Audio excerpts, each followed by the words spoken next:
Nosotros somos Catherine Fuentes, Nacheli Luna y Jimena Mondragón, y les hablaremos sobre la proliferación celular y factores de crecimiento. Comenzaremos sabiendo qué es la proliferación celular. Es un proceso por el cual una célula va a crecer y se va a dividir para producir dos células hijas. Esta va a requerir que se produzca al mismo tiempo tanto el crecimiento como la división celular, de modo que el tamaño medio de las células permanezca constante en la población. La división celular puede ocurrir sin crecimiento celular, produciendo muchas células progresivamente más pequeñas, mientras que el crecimiento celular también puede ocurrir sin división celular para producir una sola célula más grande.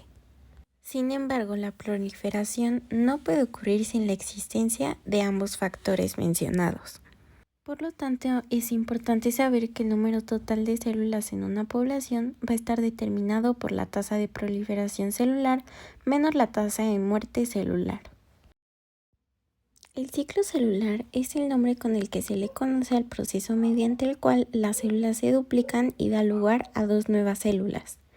La fase G1 es aquella en la que la célula se prepara para dividirse.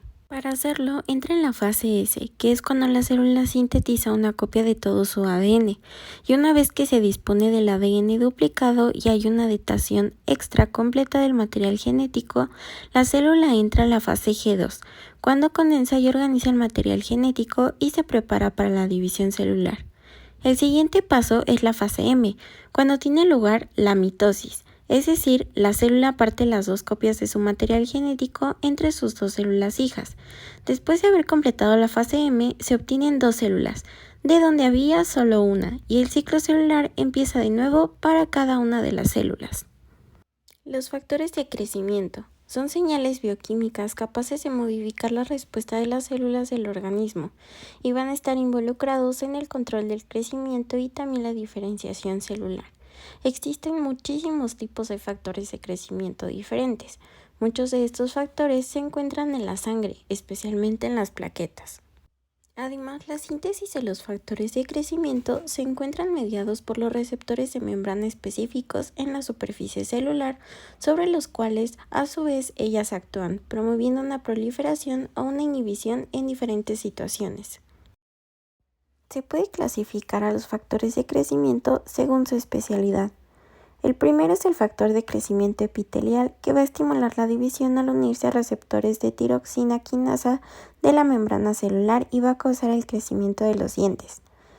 El factor de crecimiento transformante alfa es homólogo al anterior y se une a su mismo receptor. El decrecimiento derivado de plaquetas va a ocasionar que durante el desorden embrionario se produzca un crecimiento desproporcionado del encéfalo en comparación del crecimiento del resto del cuerpo, y va a estimular la migración y la proliferación de fibroblastos, de células musculares lisas y monocitos, pero también tiene otras propiedades proinflamatorias. El factor de crecimiento fibroblástico se va a unir a la heparina y a otras moléculas aniónicas y por lo tanto se va a presentar una intensa afinidad por la Mb y van a poseer otras actividades además de estimular el crecimiento celular. Los factores de crecimiento transformante beta y las citoquinas. Los factores de crecimiento actúan de manera local y la estimulación celular se realiza bien por un sistema autócrino, es decir, las células producen y responden al mediador biológico, o por un sistema parácrino en el que la célula produce un factor que se va a encontrar en las proximidades de las células a las que va a afectar. Y su mecanismo de acción siempre va a comenzar al unirse a receptores específicos de la membrana para cada clase de factor de crecimiento.